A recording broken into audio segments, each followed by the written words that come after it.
ሰላም ጤና ይስጥልን። በመላው ዓለም የምትገኙ የተወደዳችሁ የሮሃ ቲቪ ተከታታዮች የመጋቢት 21 2018 ዓ.ም የረፋድ ዜናዎችን ይዘንላችሁ ቀርበናል። አገዛዙ በነዳጅ እጥረት ሳቢያ አንገብጋቢ ስራ የላቸውም ያላቸውን የመንግስት ሰራተኞች የግዳጅ ፍቃድ እንዲወጡ አስገድዷል። የነዳጅ ጉዳይ በብልጽግና ላይ ስጋት ደቅኗል።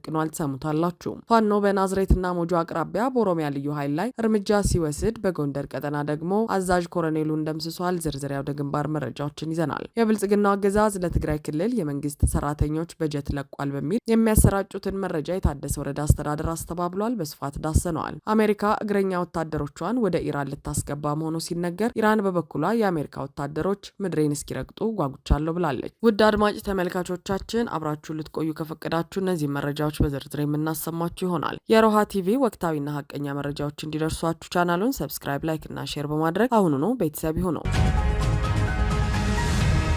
አገዛዙ በነዳጅ እጥረት ሳቢያ አንገብጋቢ ስራ የላቸውም ያላቸውን የመንግስት ሰራተኞች የግዳጅ ፈቃድ እንዲወጡ አስገደደ። በአዲስ አበባና በሁሉም ክልሎች ከባድ የነዳጅ እጥረት ተከስቷል። በተለይም ናፍጣና ቤንዚን በማደያዎች ማግኘት የማይቻልበት ደረጃ ላይ ተደርሷል። በከተማ የነዳጅ ማደያ ማዕከላት እጅግ ረጃጅም የተሽከርካሪ ሰልፎች እየታዩ ነው። የመንገድ መጨናነቆች በስፋት እየታዩ መሆኑን ተከትለው የትራንስፖርት አገልግሎት ፍሰት ተፈትኗል። በዚህም አገዛዙ ለልማት ድርጅቶችና ሲቪል ሰርቪስ ተቋማት ባስተላለፈው መመሪያ አንገብጋቢ የስራ ድርሻ ሌላቸው የመንግስት ሰራተኞች በአመት ፍቃድ እንዲወጡ አድርጉ ብሏል። የመመሪያው ዓላማ እጅግ እየጨመረ ያለው የነዳጅና ትራንስፖርት ፍላጎቱን ለማስታገስ ነው የተባለ ሲሆን ይህንን ተከትሎ ተቋማቱ አንገብጋቢ ስራ ድርሻ ያላቸውና የሌላቸው የመንግስት ሰራተኞችን የመለየት ስራ ላይ ተጠምደዋል ሲል ነው ዘገባው ያተተው። ኢትዮ ኢንጂነሪንግን የመሰሉ የመንግስት ልማት ድርጅቶች ደግሞ ገና ከወዲሁ አንገብጋቢ ስራ ድርሻ የሌላቸውን ስታፎች በፍቃድ ማሰናበት ጀምረዋል። ግሩፑ በውስጥ ባስተላለፈው መመሪያ ሀገሪቷን እየፈተናት ያለው የነዳጅ እጥረት የፐብሊክ ሰርቪስ አገልግሎት በሚሰጡ አውቶቡሶች ላይ ከፍተኛ ተግዳሮት ደቅኗል። እናም ችግሩ እስኪስተካከል አንገብጋቢ የስራ ድርሻ ያላችሁ ሰራተኞች ብቻ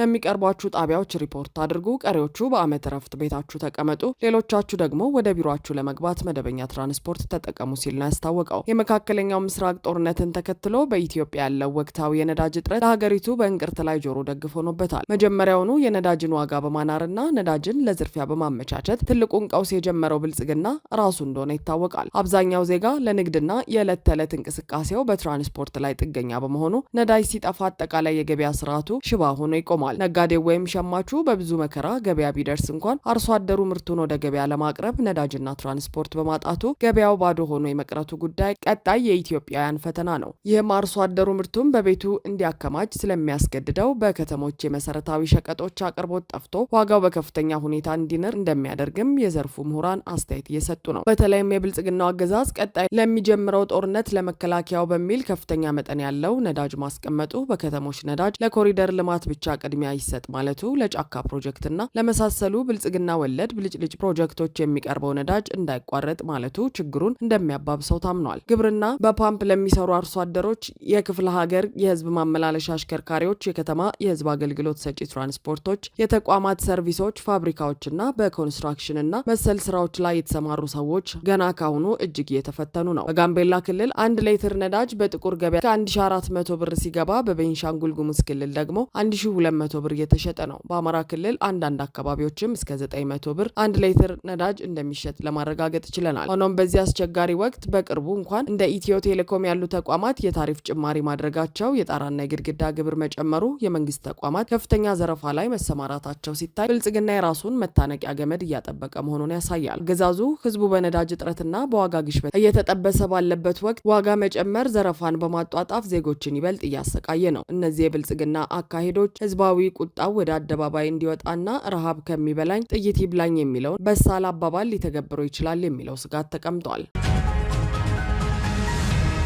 ፋኖ በናዝሬትና ሞጆ አቅራቢያ ኦሮሚያ ልዩ ኃይል ላይ እርምጃ ሲወስድ፣ በጎንደር ቀጠና ደግሞ አዛዥ ኮሎኔሉን ደምስሷል። በአማራ ፋኖ ብሔራዊ ንቅናቄ ደቡብ አማራ ቀጠና ሳምነው እዝ ከሰምኮር ነበልባል ክፍለ ጦር ኦሮሚያ ልዩ ኃይል ላይ ጠንካራ እርምጃ በመውሰድ ድል ተቀዳጅቷል። የነበልባል ክፍለ ጦር ቃኝና መሐንዲስ ነብሮ ሻለቃ አገዛዙ በኦሮሚያ ልዩ ኃይል ላይ ከባድ ጥቃት በመሰንዘር በርካቶችን ሙትና ቁስለኛ አድርገው እንደ ክላሽንኮቭ መሳሪያ መማረክ ችለዋል። ይህ የነሽ መልስ አብዲሳ ልዩ ኃይል ለብልጽግና መከላከያ የኋላ ደጀን በማድረግ ከምንጃር ሸንኮራ አጎራባች በሆነችው የኦሮሚያ ክልሏ ኤጀሬ አካባቢ አስፍረውት ነበር። ኤጀሬ ለናዝሬትና ሞጆ እጅግ ቅርብ የሆነች ነዋሪዎቿ በእግር ጭምር ናዝሬትና ሞጆ ለገበያ የሚሄዱባት ስፍራ ናት። ፋኖ በዚች ከተማ በሰፈረው የኦሮሚያ ልዩ ኃይል ሰራዊት ላይ መጋቢት 19 2018 ዓ.ም አመሻሽ ላይ በነበልባሎቹ በነብሮ ሻለቃ በወሰደው እርምጃ በርካቶች ሙትና ቁስለኛ ተደርገዋል። አንድ ክላሽንኮቭ መሳሪያም ተማርኳል። ይህን ግዳጅ የፈጸሙት የነበልባል ክፍለ ጦር ቃኝና መሐንዲስ ነብሮ ሻለቃ ያለምንም መስዋዕትነት በቀላል ኦፕሬሽን የሽመልስ አብዲሳን ታጣቂ ኃይል አከርካሪ በመስበር ድል መቀዳጀታቸውን የክፍለ ጦሩ ህዝብ ግንኙነት ክፍል አሳውቀዋል። በተመሳሳይ በአንኮበር ደረፎ መገንጠያ በእቴጌ ጣይቱ ክፍለ ጦር ቃኞች በተሰነዘረ ድንገተኛ ጥቃት በጠላት ኃይል ላይ ከፍተኛ ጉዳት መድረሱ ተነግሯል። የአገዛዙን እንቅስቃሴ ቀድመው የተረዱት ነበልባሎቹ ቃኞች ገዢ ቦታ በመያዝ በፈጸሙት ጥቃት ለአምሮት ጥላውን የተባለች የሚሊሻ አባልና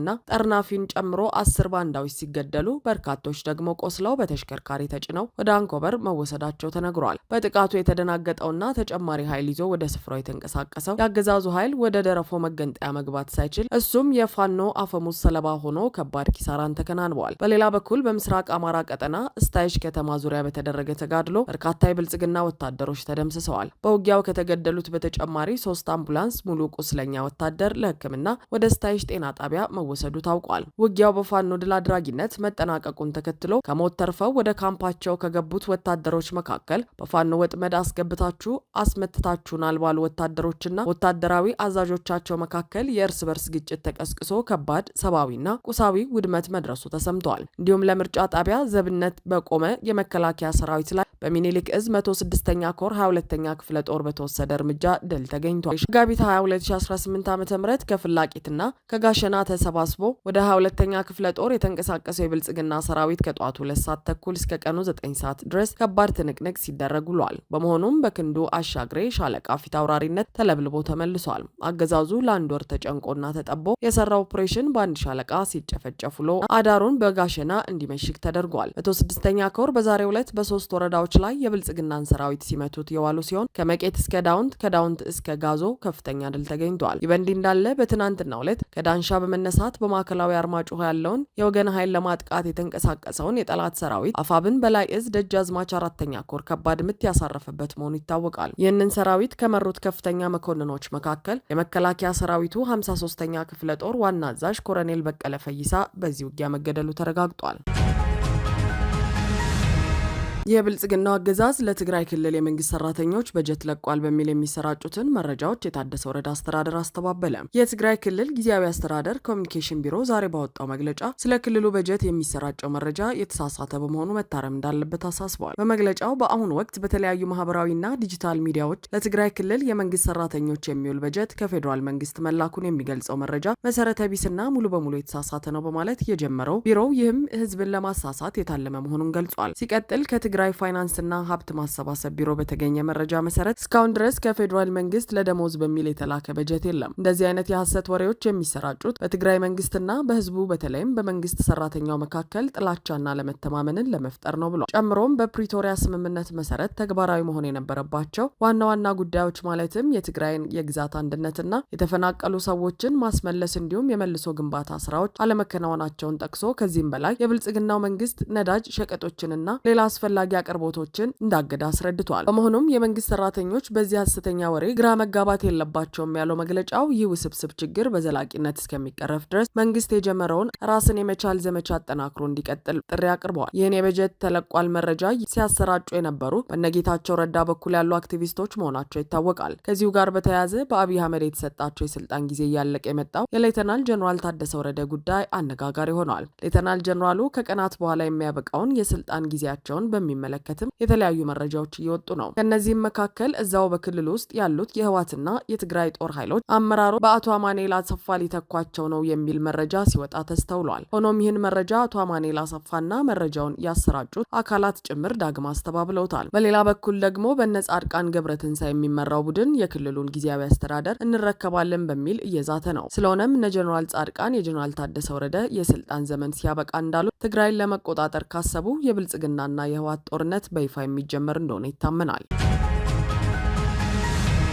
አሜሪካ እግረኛ ወታደሮቿን ወደ ኢራን ልታስገባ መሆኑ ሲነገር፣ ኢራን በበኩሏ የአሜሪካ ወታደሮች ምድሬን እስኪረግጡ ጓግቻለሁ ብላለች። ዶናልድ ትራምፕ ለፋይናንሻል ታይምስ ከኢራን የነዳጅ ዘይት ሊወስዱና ምናልባትም የአገሪቱ ዋነኛ የነዳጅ ማከፋፈያ ሃርግ ደሴትን ሊቆጣጠሩ እንደሚችሉ ተናግረዋል። እውነቱን ለመናገር የምፈልገው ከኢራን የነዳጅ ዘይት መውሰድ ነው፣ ነገር ግን በዩኤስ ያሉ አንዳንድ የማይረቡ ሰዎች ያንን ለምን ታደርጋለህ ይላሉ። የማይረቡ ሰዎች ናቸው ብለዋል። ትራምፕ ይህ እርምጃቸው ሃርግ ደሴትን መቆጣጠር ማለት ሊሆን እንደሚችል ተናግረዋል። ምናልባት ሃርግ ደሴትን እንወስድ ይሆናል፣ ምናልባትም አይሆንም ይሆናል። በጣም በርካታ አማራጮች አሉን ሲሉ ለፋይናንሻል ታይምስ ተናግረዋል። ምናልባትም ሃርግ ደሴት ላይ ለተወሰነ ጊዜ እንቆያለን ማለትም ሊሆን ይችላል ብለዋል። በደሴቲቱ ላይ ስላለው የኢራን መከላከያ ጦር ሲጠየቁም ምንም አይነት መከላከያ ያላቸው አይመስለኝም፣ በቀላሉ ልንወስደው እንችላለን ሲሉ ተናግረዋል። ፕሬዚዳንት ትራምፕ ይህንን ያሉት ተጨማሪ 3500 እግረኛ ጦር በመካከለኛው ምስራቅ መድረሳቸው ከተነገረና በአካባቢው እያደረገ የመጣው ውጥረት የአሜሪካ ጦርን ለኢራን ጥቃት የበለጠ እያጋለጠው ይሄዳል የሚል ስጋት ባደረበት ወቅት ነው። ትራምፕ በፓኪስታን አማካኝነት ከኢራን ጋር የሚካሄደው ቀጥተኛ ያልሆነ ንግግር በጥሩ ሁኔታ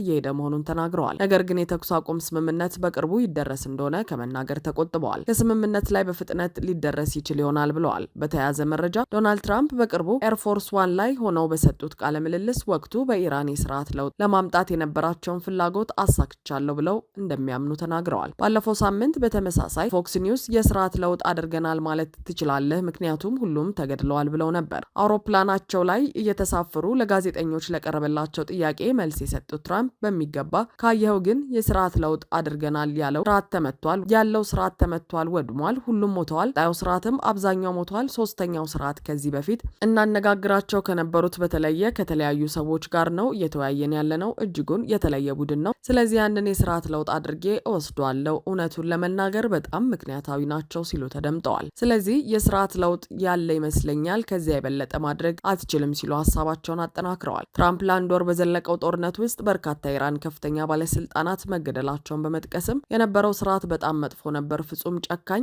ሁለተኛውም ተሾመ፣ እናም ሁሉም ተወገዱ፣ ሁሉም ሞተዋል፣ በውስጡ ትንሽ ትንፋሽ ከቀረችው በስተቀር ብለዋል። ትራምፕ አክለውም ኢራን ከአሜሪካ ጋር ስምምነት ላይ ትደርሳለች ብለው እንደሚያምኑም ተናግረዋል። ከስምምነት ላይ የምንደርስ ይመስለኛል፣ እርግጠኛ ነኝ ግን ላንደርስ የምንችልበት እድል አለ ብለዋል። ከኢራን ጋር ምን እንደሚሆን አታውቅም፣ ምክንያቱም እንደራደራለን፣ ከዚያ እንደበድባቸዋለን ሲሉ አክለዋል። እንዲህ አወዛጋቢና እርስ በርሱ የሚጋጭ አስተያየት የሰጡት ትራምፕ በሀገራቸው ከፍተኛ ህዝባዊ ተቃውሞ አስተናግደዋል። ለረጅም ዓመታት ታይቶ በማይታወቅ ሁኔታ የአሜሪካ ትላልቅ ከተሞች ጎዳናዎቻቸው በተቃዋሚዎች ተሞልተው ታይተዋል። በሌላ በኩል ደግሞ አሜሪካ በእግረኛ ወታደሮቿ በኢራን የምድር ዘመቻ ለማድረግ እየተንቀሳቀሰች ነው፣ እቅድም እያዘጋጀች ነው። ለዚህም በሺዎች የሚቆጠሩ የአሜሪካ ወታደሮች ኢራን ሊገቡ እየተዘጋጁ ነው የሚሉ መረጃዎች ተሰራጭተዋል። የኢራን ምክር ቤት አፈ ጉባኤው መሐመድ ባገር ቃሊባፍ በሰጡት መግለጫ ደግሞ ጠላት በአደባባይ ስለ ድርድር እያወራ በሚስጥር ግን የምድር ወረራ እያቀደ ነው። እኛ ግን የአሜሪካ ወታደሮች መሬታችንን እስኪረግጡ በጉጉት እየጠበቅን ነው። መጥተው በእሳት እንዲነዱና